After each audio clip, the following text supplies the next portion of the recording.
नमस्कार दोस्तों, स्वागत है आप सभी का आपके अपने YouTube चैनल नॉलेज पंडित पर। आज का फिर नया वीडियो आपके सामने है। 100 मोस्ट रिपीटेड जनरल नॉलेज के क्वेश्चंस लेकर आया हूँ इस वीडियो में। प्रीवियस ईयर्स के क्वेश्चंस हैं और हर एग्जाम के लिए मास्टर वीडियो है। तो वीडियो पूरा अंत तक देखिए और कमेंट करके ज़रूर बताइए कि कैसा लगा आपको वीडियो।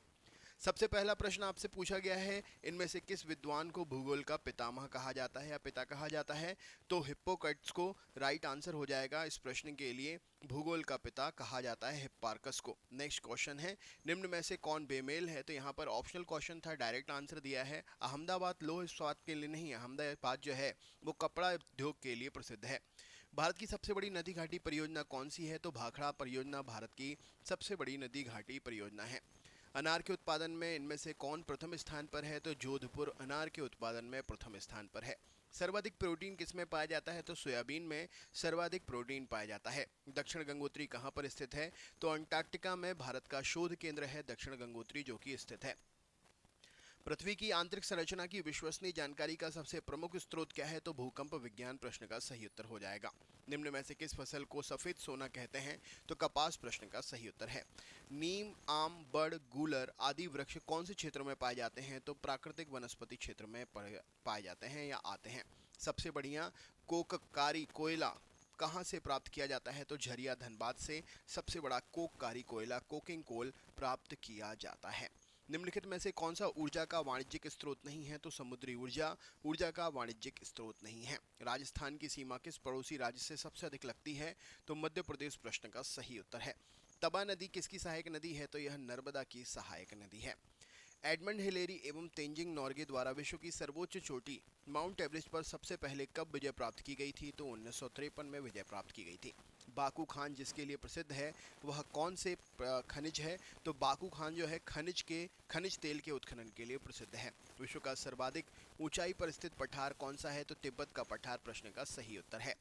यदि नदी का वेग दोगुना कर दिया जाए तो उसके परिवहन शक्ति कितने गुना हो जाएगी? तो 64 गुना हो जाएगी। देश की प्रमुख मोटर निर्माता कंपनी मारुति उद्योग लिमिटेड कहाँ स्थापित है? तो यह गुड़गांव हरियाणा में इसका हेडक्वार्टर और वहाँ पर हेड इकाई जो है वो स्थापित है। वेनेजुएला के घास के मैदान को क्या कहते हैं? तो उसे लानोस के नाम से जानते हैं। सबसे बड़ा गन्ना उत्पादक क्षेत्र कौन सा है? देश कौन सा है? तो भारत सबसे बड़ा गन्ना उत्पादक देश है। विश्व में केले का सबसे बड़ा उत्पादक देश कौन सा है? तो भारत प्रश्न का सही उत्तर है। कौन सी परिस्थिति में सर्वग्रास चंद्र ग्रहण होता है? तो पूर्ण चंद्र ग्रहण में सर्वग्रास चंद्र ग्रहण होता है। चंद्रमा की परछाई भी नहीं दिखाई देती है, पूर्णतः ढक जाता है। मध्यरात्रि का सूर्य कहाँ दिखाई देता है? तो दोनों ध्रुवों पर स्थित क्षेत्रों में दिखाई देता है। गंगा नदी क्रम में 2071 किलोमीटर जो कि टोटल गंगा की लंबाई है। इसके बाद दूसरी सबसे लंबी नदी कौन सी है? तो गंगा की सहायक यमुना सबसे लंबी नदी है दूसरी नदी में। छोटा नागपुर पठार की सबसे ऊंची पर्वत चोटी कौन सी है? तो पारसनाथ सही उत्तर है। भूमिगत जल का स्रोत इनमें से कौन सा है? तो वर्षा का जल, हिमजल, सहजात जल, मैग्मा जल, ये सब भूमिगत जल के स्रोत हैं। कर्क रेखा और मकर रेखा के क्षेत्र को क्या कहते हैं? तो यह उष्णकटिबंधीय क्षेत्र कहलाता है।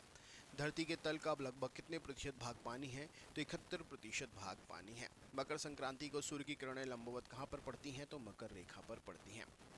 निम्न में से कौन सा खनिज पृथ्वी की परपटी पर प्रचुर मात्रा में मिलता है? तो सिलिका प्रश्न का सही उत्तर है। कौन सा धात्विक खनिज है? तो सोना एक धात्विक खनिज है। सुमेलित नहीं है तो गंधक जो है आणविक खनिज नहीं है, राइट आंसर हो जाएगा। आणविक खनिज जो है आप में थोरियम वगैरह यह सब जो है आणविक खनिज की श्रृंखला में आ सकते हैं, यूरेनियम, थोरियम। निम्नलिखित में से कौन सा एक खनन क्षेत्र अन्य तीनों क्षेत्रों से भिन्न खनिज के लिए है? तो किरकुक खान जो है अन्य से भिन्न है। ये ऑप्शनल क्वेश्चन था, डायरेक्ट आंसर है। निम्न में से कौन लौह खनिज का अयस्क नहीं है? तो लिग्नाइट कोयले का अयस्क है, लौह खनिज अयस्क नहीं है। एशिया का सबसे बड़ा लौह इस्पात उत्पादक देश कौन सा है? तो जापान है। मेसाबी रेंज किससे संबंधित है? तो यह लौह अयस्क उत्पादन से संबंधित है। प्रसिद्ध खान चुक्की कमाटा किस खनिज के उत्खनन के लिए प्रसिद्ध है? तो तांबा के उत्खनन के लिए प्रसिद्ध है। कौन ऊर्जा का वाणिज्यिक स्रोत नहीं है? तो समुद्री ऊर्जा सही उत्तर है। जोहान्सबर्ग निम्नलिखित में से किसके लिए प्रसिद्ध है? तो सोने की खान के लिए प्रसिद्ध है। कौन से खनिज सामान्यतः साथ साथ पाए जाते हैं? तो जस्ता और सीसा साथ साथ पाए जाते हैं। किसे जुड़वा खनिज कहा जाता है? तो जस्ता और सीसा को जुड़वा खनिज कहते हैं। खनिज पदार्थ की दृष्टि से भारत का कौन सा क्षेत्र अधिक समृद्ध है? तो छोटा नागपुर का पठार। विश्व में संपूर्ण धरातलीय क्षेत्र का कितने प्रतिशत भाग कृषि योग्य है? तो यहाँ पर सही उत्तर हो जाएगा 11%। 1948 आधुनिक नीति औद्योगिक नीति में किस राज्य के एकाधिकार वाले क्षेत्र में नहीं रखा गया था?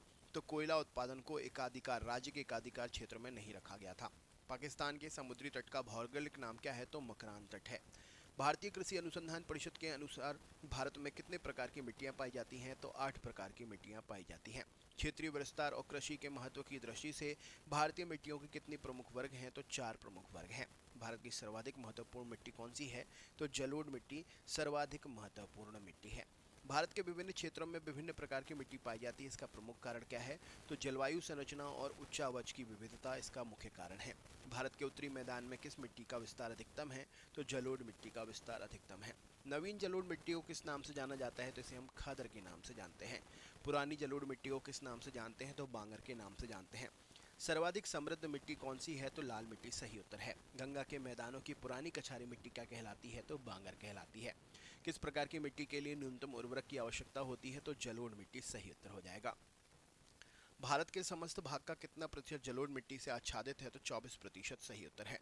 जलोढ़ मिट्टी में जब बालू के कणों और चीका की मात्रा लगभग बराबर हो जाती है तो उसे हम क्या कहते हैं? तो दोमट मिट्टी के नाम से जानते हैं। कौन सी मिट्टी प्रायद्वीपीय भारत में अधिकतर क्षेत्र पर पाई जाती है? तो काली मिट्टी सही उत्तर है। कपास की खेती के लिए सर्वोत्तम मिट्टी कौन सी है? तो काली मिट्टी सही उत्तर हो जाएगा। लावा के प्रवाह से किस मिट्टी का निर्माण होता है? तो काली मिट्टी का निर्माण होता है। भारत किस गोलार्ध में स्थित है? तो उत्तरी पूर्वी गोलार्ध में स्थित है। सर्वप्रथम इंडिया शब्द का प्रयोग किस भाषा में किया गया था? तो ग्रीक भाषा में किया गया था। भारत में समुद्री तट रेखा वाले राज्यों की संख्या कितनी है? तो 9 राज्य हैं। किस भारतीय राज्य की सीमा सर्वाधिक राज्यों को स्पर्श करती है? तो उत्तर प्रदेश सही उत्तर हो जाएगा। कमेंट में लिखकर बताइए कितने प्रदेशों को उत्तर प्रदेश टच करता है। निम्नलिखित में से किसमें लंबी तटीय रेखा वाला राज्य है? तो गुजरात लंबी तटीय रेखा वाला राज्य है। भारत का सबसे दक्षिण बिंदु निम्नलिखित में से कौन सा है? तो इंदिरा पॉइंट सही उत्तर हो जाएगा। इंदिरा पॉइंट को और किस नाम से जाना जाता है? तो इसको पार्सन पॉइंट, लाही चिंग, मिगबेलियन पॉइंट, इन सभी नाम से जाना जाता है। भारत और श्रीलंका को पृथक करने वाला जलडमरू कौन सा है? पाक जलडमरू या पाक जल संधि कहते हैं। भारत की सबसे लंबी स्थलीय सीमा किस देश से लगती है? तो बांग्लादेश सही उत्तर हो जाएगा। भारत की सबसे छोटी स्थलीय सीमा किस देश से लगती है? तो भूटान सही उत्तर है। भारत का सर्वोच्च पर्वत शिखर कौन सा है? तो दक्षिण भारत का सर्वोच्च पर्वत शिखर अनाईमुदी है। आर्यों ने भारत में किस दर्रे से होकर प्रवेश किया था? तो खैबर दर्रे से होकर प्रवेश किया था। कौन सी पर्वत श्रेणी नवीनतम है? तो हिमालय नवीनतम बलित पर्वत श्रेणी की श्रेणी में आता है। प्रायद्वीपीय भारत की सबसे बड़ी नदी कौन सी है? तो गोदावरी नदी सबसे बड़ी प्रायद्वीपीय भारत की नदी है। नर्मदा का अधिकांश भाग भारत के किस राज्य में होकर बहता है? तो मध्य प्रदेश में बहता है। आर्यों ने भारत में खैबर दर्रे से होकर प्रवेश किया था। खैबर दर्रा कहाँ पर है? तो पाकिस्तान और अफगानिस्तान के बीच में है। हिमालय पार की नदियां मतलब पहले की नदियां कौन सी है? तो ब्रह्मपुत्र, सिंधु, सतलज हिमालय पार की नदियां हैं। निम्नलिखित नदियों की लंबाई का सह अवरोही क्रम कौन सा है? तो सबसे पहले गंगा, फिर ब्रह्मपुत्र, फिर गोदावरी, फिर नर्मदा। ब्रह्मपुत्र की लंबाई, फिर उसके बाद गंगा, फिर गोदावरी, फिर नर्मदा। जवाहर सुरंग नाम किस प्राकृतिक पार्वतीय दर्रे को दिया गया है? तो बनिहाल दर्रे को दिया गया है। निम्नलिखित में से कौन सा दर्रा पश्चिमी घाट पर्वतमाला में स्थित नहीं है? तो पीपली घाट सही उत्तर हो जाएगा। भारत में प्रवाहित होने वाली सबसे बड़ी नदी कौन सी है? तो गंगा नदी है। गंगा नदी को बांग्लादेश में किस नाम से जानते हैं? तो पद्मा के नाम से जानते हैं। पीपली घाट दर्रा पर्वतीय भाग में स्थित है, तो वह कौन सा पर्वतीय भाग है? तो अरावली पर्वत श्रृंखला में पीपली घाट स्थित है। कौन सा पर्वतीय दर्रा लेह को श्रीनगर से जोड़ता है? तो जोजिला लेह को श्रीनगर से जोड़ता है। गंगा और ब्रह्मपुत्र की संयुक्त जलधारा किस नाम से जानी जाती है? तो मेघना के नाम से जानी जाती है। सबसे अधिक नौगम्य नदी कौन सी है? तो गंगा और ब्रह्मपुत्र सबसे अधिक नौगम्य नदियां हैं। पालघाट दर्रा इनमें से किन दो राज्यों को जोड़ता है? तो केरल और तमिलनाडु को जोड़ता है। तुजु दर्रा भारत को किस देश से जोड़ता है? तो यह भारत को म्यांमार से जोड़ता है। कैलाश पर्वत और मानसरोवर झील कहाँ पर हैं? तो ये दोनों तिब्बत स्थान पर स्थित हैं। किस नदी में गैवियलिस घड़ियाल बहुतायत पाए जाते हैं? तो गंगा नदी में घड़ियालों की संख्या ज़्यादा है। राजस्थान के किस जिले में तेल एवं प्राकृतिक गैस की संभावनाएं अच्छी हैं? तो जैसलमेर में तेल और प्राकृतिक गैस की संभावनाएं अच्छी हैं। पश्चिमी घाट, पूर्वी घाट और दक्षिणी पहाड़ियों का मिलन स्थल क्या है? तो नीलगिरी की पहाड़ियां हैं। कौन सा खगोलीय पिंड रात की रानी कहलाता है? तो चंद्रमा सही उत्तर हो जाएगा। आकाश में सबसे चमकदार तारा कौन सा है? तो साइरस प्रश्न के लिए सही उत्तर हो जाएगा। हेली धूमकेतु का आवर्तकाल कितना होता है? तो 76 वर्ष में एक बार दिखाई देता है। पृथ्वी की 3 समकेंद्रित परतों के ऊपर से दूसरी परत का नाम क्या है? तो ऊपर से दूसरी परत सीमा के नाम से जानी जाती है। दक्षिण एशिया का सबसे बड़ा मरुस्थल कौन सा है? तो थार मरुस्थल है। धरातल पर 1 डिग्री अक्षांश की दूरी इनमें से कितने बराबर होती है? तो 1 डिग्री अक्षांश 111 किलोमीटर के बराबर होता है। वह काल्पनिक रेखा जो पृथ्वी को 2 भागों में बांटती है क्या कहलाती है? तो भूमध्य रेखा कहलाती है। भारत का प्रमाणिक समय किस स्थान पर निश्चित किया जाता है? तो इलाहाबाद के नैनी से निश्चित किया जाता है। तो दोस्तों ये थे 100 क्वेश्चन। कैसा लगा वीडियो कमेंट करके ज़रूर बताएं। चैनल पर नए हैं तो सब्सक्राइब करना ना भूलें और बेल आइकन ऑन कर लीजिए जिससे नोटिफिकेशन आपको मिलते रहे। तो चलिए मिलते हैं नेक्स्ट वीडियो में, तब तक के लिए बहुत बहुत धन्यवाद।